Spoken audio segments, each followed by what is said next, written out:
যাদের জীবনে অনেক টাকা ঋণ রয়েছে এবং সেই ঋণ পরিশোধ করতে একেবারেই অক্ষম হয়ে পড়েছেন, আয় নেই, উপার্জন নেই, উন্নতি নেই, সমৃদ্ধি নেই, ফলে আপনি ঋণ পরিশোধ করতে একেবারেই অক্ষম হয়ে পড়েছেন। কিন্তু আপনার ঋণ পরিশোধ করতে হবে, অন্যথায় এই দুনিয়ার বুকে আপনাকে বেইজ্জতি, লাঞ্ছিত হয়ে জীবন যাপন করতে হবে। এমন কঠিন পরিস্থিতিরও সম্মুখীন হয়ে যায় মানুষ, যে পরিস্থিতির মধ্যে পড়ে মানুষ আত্মহত্যা পর্যন্ত করে ফেলে। কেননা তার সম্মুখে আর কোনো রাস্তা থাকে না মৃত্যু ছাড়া। শয়তানের ওয়াসওয়াসায় ধোঁকায় পড়ে মানুষ এই রকম জঘন্য কাজও করে ফেলে।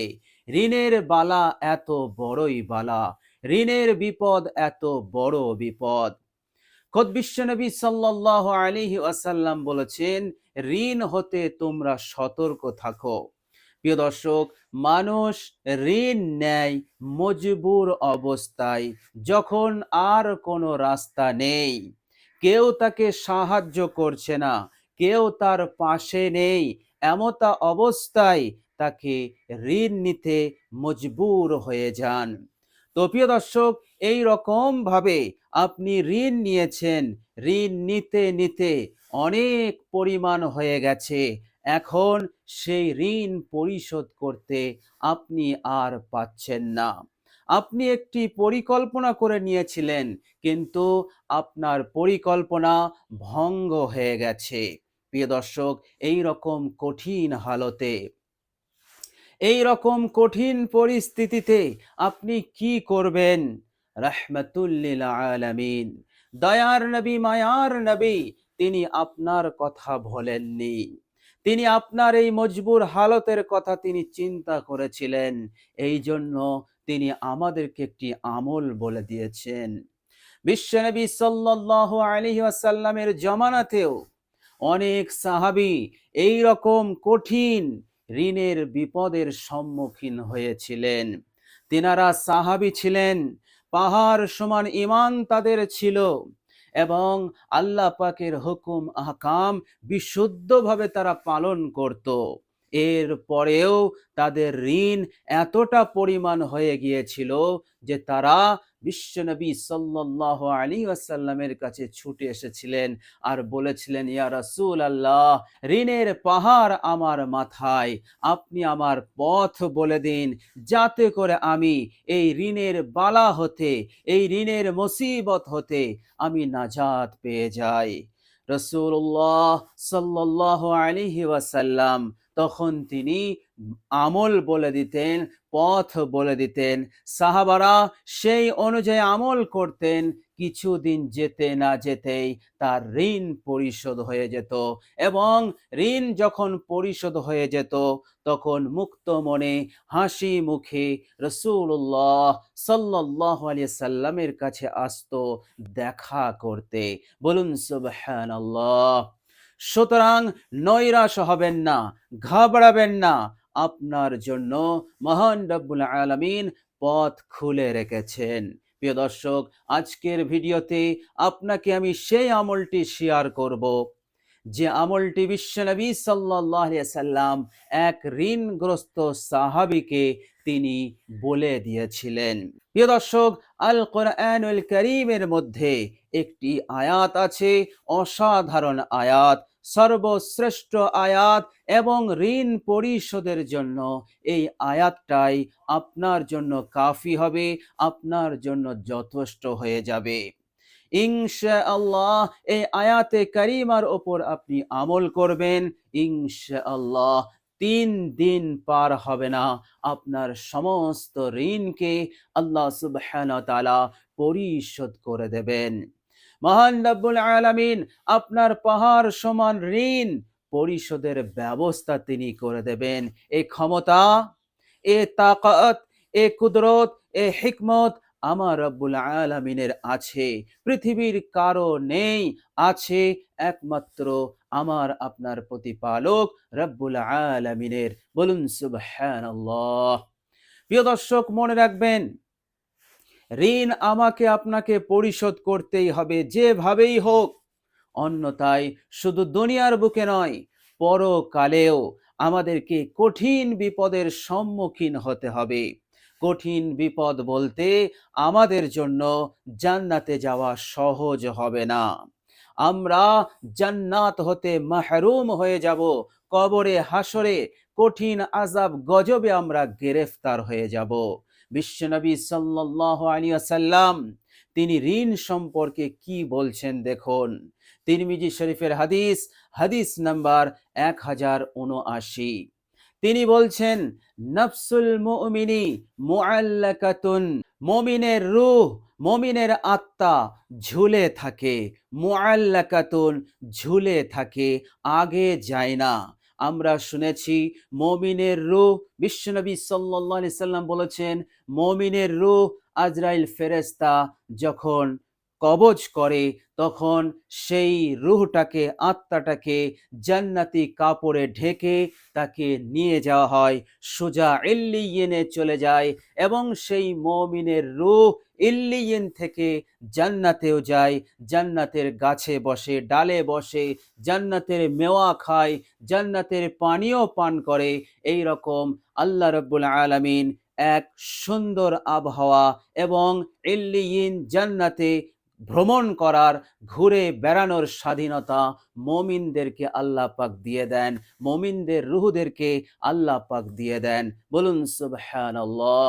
তো মুআল্লাকাতুন ঝুলে থাকে, এর মতলব হচ্ছে মুমিনের রূহ আল্লাহ পাকের ওই রহমত পর্যন্ত পৌঁছায় না। কেন? বিদায়নিহি, ঋণগ্রস্ত হওয়ার কারণে।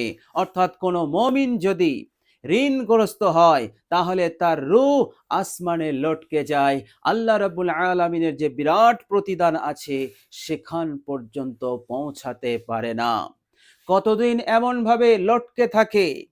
বিশ্বনবী সাল্লাল্লাহু আলাইহি সাল্লাম বলছেন, হাত্তা ইউকযা আনহু, যতক্ষণ পর্যন্ত তার ঋণ পরিশোধ না হচ্ছে। অর্থাৎ যারা তার আত্মীয় স্বজন, তার সন্তান, তার স্ত্রী অথবা তার স্বামী হায়াতে আছে, তাদের মধ্যে যতক্ষণ কেউ ঋণ, পিতার ঋণ, মায়ের ঋণ, সন্তানের ঋণ পরিশোধ না হচ্ছে, ততক্ষণ পর্যন্ত, ততদিন পর্যন্ত তার রূহ ঝুলে থাকে। তাহলে চিন্তা করুন, কত বড় মুসিবত, কত বড় বিপদ। ঋণ থাকার কারণে আপনার রূহ, আপনার আত্মা ঝুলে থাকবে, ফলে পরকালের আরাম আয়েশ হতে মাহরুম হয়ে যাবে। প্রিয় দর্শক, বিশ্বনবী সাল্লাল্লাহু আলাইহি ওয়াসাল্লাম আরো বলেছেন, মুসলিম শরীফের হাদিস, হাদিস নাম্বার 4883। তিনি বলছেন, ইউগফারু, মাফ করে দেওয়া হবে, কুল্লু জাম্বিন, সব গুনাহ, এ থেকে জেড, গুনাহ সগীরা গুনাহ কবিরা সব মাফ করে দেওয়া হবে।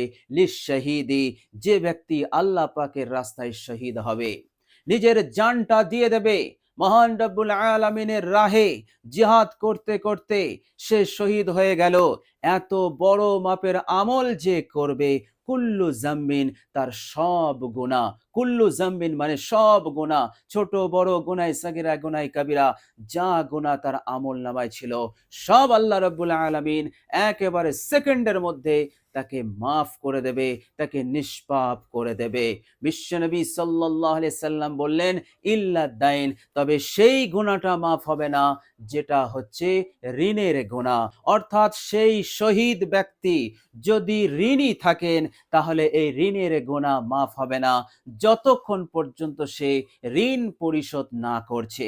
কিয়ামতের দিনেও তাকে ঋণ পরিশোধ করতে হবে, অন্যথায় সে জান্নাতে যেতে পারবে না। প্রিয় দর্শক, চিন্তা করুন, কত বড় বিপদ, যে বিপদ দুনিয়াতেও আপনার পিছু ছাড়বে না, পরকালেও আপনার পিছু ছাড়বে না।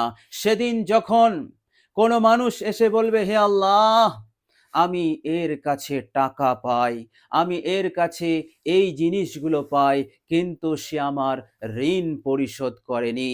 আল্লাহ সুবহানাহু ওয়া তাআলা সেদিন বলবে, তুমি ঋণ পরিশোধ করে দাও।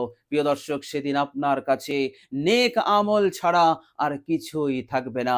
এটাই হবে আপনার সম্পদ, এটাই হবে আপনার ঋণ পরিশোধের সম্পদ, ঋণ পরিশোধের উপায়। তখন আপনার নেক আমলগুলো এই ব্যক্তি নিয়ে নেবে, হকদাররা নিয়ে নেবে। ফলে আপনি আমল নামা অর্থাৎ আপনি নেকি সওয়াব হতে একেবারে খালি হয়ে যাবেন। জান্নাতে যাবেন কিভাবে?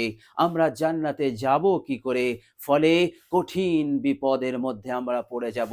এমন বড় বিপদ, যে বিপদ হতে মুক্তির আর কোনো লাইন থাকবে না। এই বিষয়টাই বিশ্বনবী সাল্লাল্লাহু আলাইহি সাল্লাম এই মুসলিম শরীফের হাদিসে আমাদেরকে বুঝিয়ে দিলেন। সুতরাং ঋণগ্রস্ত হয়েছেন, ঋণ নিয়েছেন মজবুর হালতে, ঋণী হয়েছেন, কিন্তু এখন ঋণ পরিশোধ করতে আপনি একেবারে অক্ষম। কেউ আপনাকে সাহায্য করছে না, দূর দূর করে তাড়িয়ে দিচ্ছে। সকলেই আপনার প্রতি অমনোযোগী হয়ে আছে, আপনাকে কোনো গুরুত্ব দিচ্ছে না। প্রিয় দর্শক, ঋণ পরিশোধের নিয়তে আপনি এই অসাধারণ আমলটি করুন। আল কোরআনুল কারীমের এই অসাধারণ আয়াতটি আপনি তেলাওয়াত করুন। ইনশাআল্লাহ স্বয়ং মহান রব্বুল আলামিন আপনাকে হেল্প করবেন, আপনাকে সাহায্য করবেন, এর মধ্যে কোনো সন্দেহ নেই। ইনশাআল্লাহ দুর্দান্ত আমল, শক্তিশালী আমল, এতটাই উপকারী আমল, 3 দিন পার হবে না। ইনশাআল্লাহ আপনি শুধু আন্তরিকতার সহিত বিশুদ্ধভাবে আপনি আমলটি করুন, আয়াতে কারিমাটি তেলাওয়াত করুন। ইনশাআল্লাহ আমার রব্বুল আলামিন অবশ্যই তিনি আপনার এই বালা হতে, বিপদ হতে আপনাকে নাজাত দিয়ে দেবেন ইনশাআল্লাহ। যেমন সাহাবাদেরকে দিয়েছিলেন, অনুরূপভাবে আপনাকেও দেবেন, এর মধ্যে কোনো সন্দেহ নেই। আল্লাহ রাব্বুল আলামিন তিনি ওয়াদাও করেছেন। সূরা মুমিন আয়াত নাম্বার 51। বিসমিল্লাহির রহমানির রহিম। ইন্না লানানসুরু রুসুলানা ওয়াল্লাযীনা আমানু ফিল হায়াতিদ দুনিয়া। নিশ্চয় আমি রসুলদেরকে, পয়গম্বরদেরকে সাহায্য করেছিলাম। হে আমার ইমানদার বান্দা ও বান্দিরা, তোমাদেরকে আমি সাহায্য করব নবীদের ন্যায়, পয়গম্বরদের ন্যায়, ফিল হায়াতিদ দুনিয়া, এই দুনিয়ার জীবনে। বলুন সুবহানাল্লাহ। তো আল্লাহ রাব্বুল আলামিন সাহায্যের ওয়াদা করেছেন, হেল্প করার ওয়াদা করেছেন। সুতরাং তিনি করবেনই, হেল্প করবেন বলেই, সাহায্য করবেন বলেই তিনি ওয়াদা করেছেন। আর এই ওয়াদার কথা আল্লাহ পাক কুরআনুল কারীমের মধ্যে নোট করেছেন। সুতরাং এখানে বিন্দু পরিমাণ সন্দেহ নেই। আর এমন হেল্প, এমন সাহায্য যেমনটা আল্লাহ পাক নবীদেরকে করেছিলেন অলৌকিকভাবে, মিরাকাল ভাবে, অনুরূপ সাহায্য, অনুরূপ হেল্প, মিরাকাল, অলৌকিকভাবে আপনাকেও আল্লাহ পাক করবেন। তবে আমাদের যেটা করণীয়, মহান রব্বুল আলামিনের দরবারে আন্তরিকতার সহিত, একাগ্রতার সহিত, তেনার উপরে আস্থা রেখে, ভরসা রেখে আমাদের আমলটি করতে হবে ইনশাআল্লাহ। প্রিয় দর্শক, চলুন এবার আমরা আমলটি জেনে নেই, কিভাবে আমরা আমলটি করব। প্রিয় দর্শক, সর্বপ্রথম আপনি অজু করে নেবেন, উত্তম রূপে অজু করবেন। অজু করার পর আপনি কালেমায়ে শাহাদাত পাঠ করে নেবেন। প্রিয় দর্শক, আপনার যদি অজু থাকে তাহলে আপনার অজু করতে হবে না। প্রিয় দর্শক, এইভাবে করে আপনি এই আয়াতে কারিমা তেলাওয়াত করবেন। প্রিয় দর্শক, সর্বপ্রথম আয়াতে কারিমাটি তেলাওয়াত করার পূর্বে আপনি 3 বার ইস্তেগফার পড়বেন আর 3 বার দরুদ শরীফ পড়বেন। আপনি যে ইস্তেগফারটি পড়বেন সেটি হচ্ছে আস্তাগফিরুল্লাহাল্লাযী লা ইলাহা ইল্লা হুয়াল হাইয়ুল কাইয়্যুম ওয়া আতুবু ইলাই। এই ইস্তেগফার আপনি 3 বার পড়বেন। এরপর আপনি দরুদ শরীফ পড়বেন মাত্র 3 বার। প্রিয় দর্শক, যে দরুদটি পড়বেন সেটি হচ্ছে দরুদ ইব্রাহিম। দরুদ ইব্রাহিম আপনি 3 বার পাঠ করবেন। একবার আমি আপনাদের সম্মুখে পড়ে শোনাচ্ছি, যাতে করে বিশুদ্ধভাবে আমরা পড়তে পারি। আল্লাহুম্মা সাল্লি আলা মুহাম্মাদিন ওয়া আলা আলি মুহাম্মাদ কামা সাল্লাইতা আলা ইব্রাহিমা ওয়া আলা আলি ইব্রাহিমা ইন্নাকা হামিদুম মাজিদ।